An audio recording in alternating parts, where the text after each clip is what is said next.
suasana sawah Lam Tebah dan sekitarnya.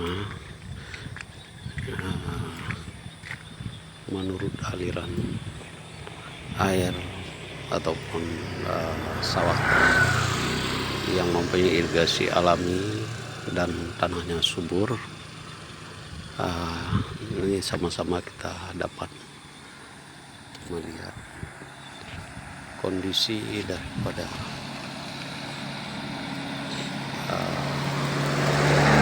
tanah dan sawah di Lam Tebah. Sekian, terima kasih.